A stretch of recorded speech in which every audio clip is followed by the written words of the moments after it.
Hello everyone, I am the Cheers MK, and today we're back with Watcher of Realms, but we're doing a potential buff idea video.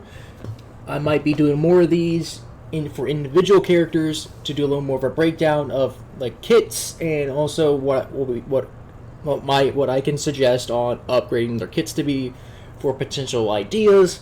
And today's subject is Kineza. Kineza. She is a nightmare fighter with one range. She does single target, and she has ability to dodge. She can ignore defense depending on her key stacks, which go up to 3. And her basic attack attacks twice, and her ult hits everyone in her range, I believe.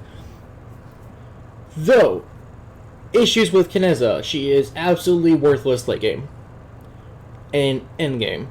She is only viable for early game to maybe mid game for brand new accounts, and then once you get to mid game, you basically replace her immediately. So, how could we do this? Well, for one, let's look at her at complete max.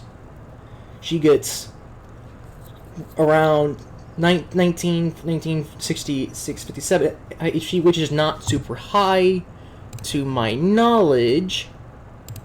And then if we go to, let me look at something else real quick to do some comparisons. Okay.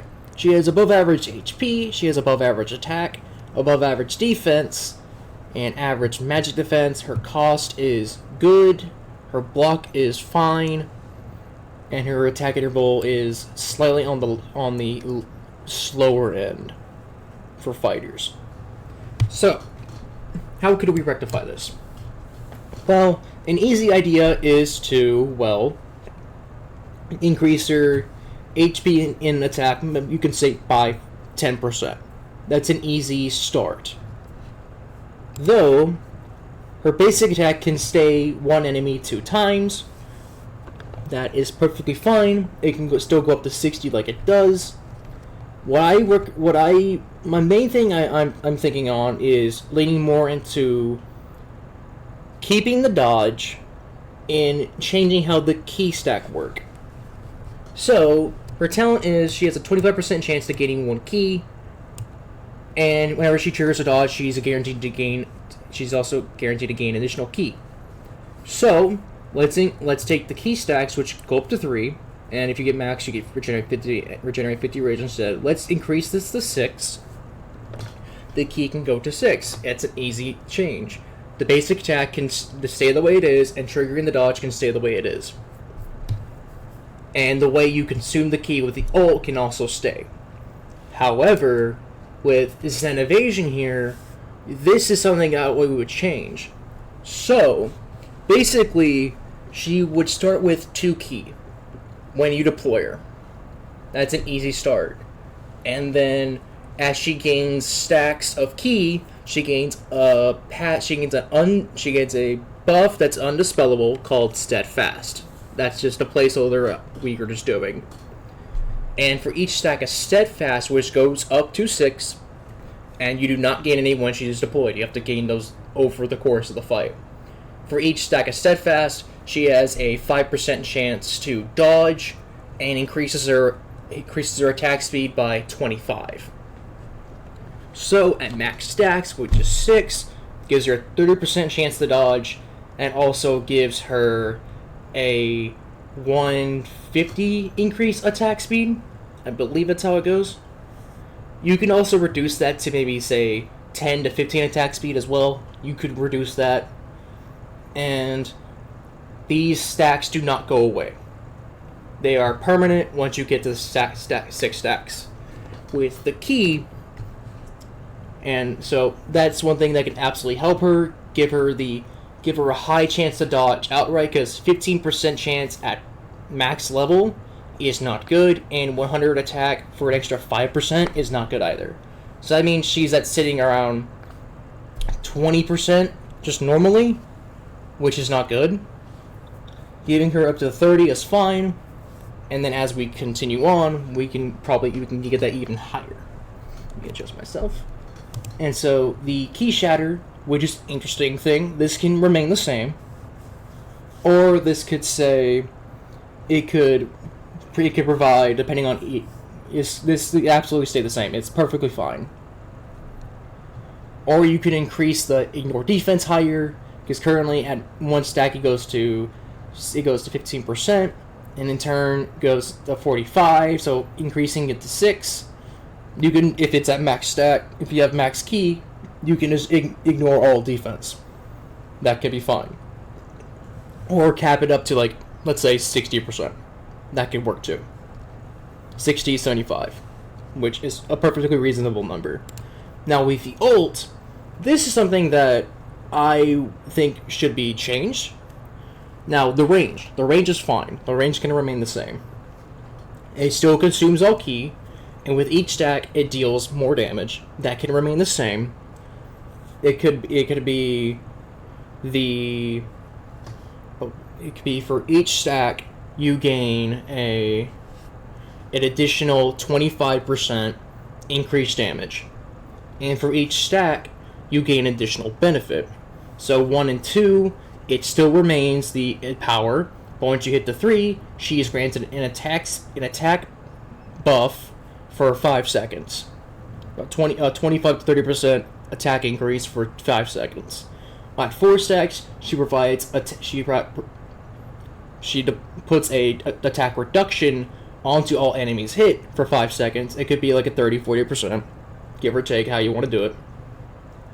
At 5 stacks, it could provide, let's say, a bleed or a burn, because it would either work with the way her staff works, with the way her spear works, and it would kind of fit, especially with Salazar as her partner. Doing the bleed can be fine. That can also last 5 seconds. And then the final bit, at 6 stacks, you can make it to where all the durations of all effects are doubled. So instead of 5 seconds, it's at 10 seconds.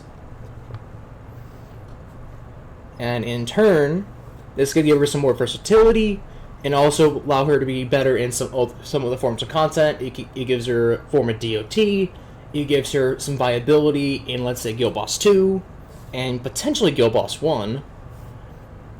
And this could be how some things work with the bond skill with Salazar.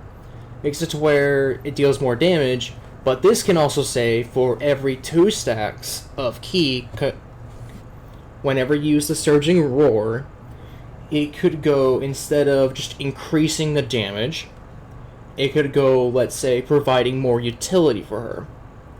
For example, consuming 2 more stacks provides defense reduction. Then you could also do, let's say, may give that the stun at 6 stacks. That's in her awakening. We will change that later.